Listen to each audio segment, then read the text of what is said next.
We're on the outskirts of Kyiv here near Irpin, which has seen some of the heaviest fighting of this war. All morning we have heard shelling, consistent bombarding, and we've seen residents trying desperately to get out of this city.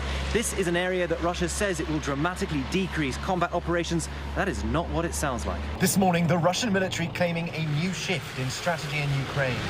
They now say they're going to drastically decrease military activities around Kyiv and the northern city of Chernihiv after negotiations between Ukrainian and Russian delegations. But they do say this is not a ceasefire. And this morning, we've heard for ourselves that the battle is still raging. We came to the suburbs of Kyiv, a few miles from Irpin. Residents are finally getting a chance to get out. They've been living underground for weeks. But as you can hear, the war rages. And this is one of the areas that the Russians say they are now going to leave. But as you can hear, there are no signs of this war stopping. We meet Taras, a local councillor here. He's volunteering to get residents out.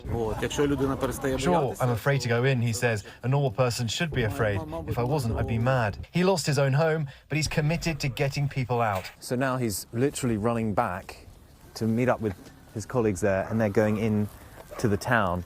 And as we've been speaking, we've just been hearing bombardment after bombardment.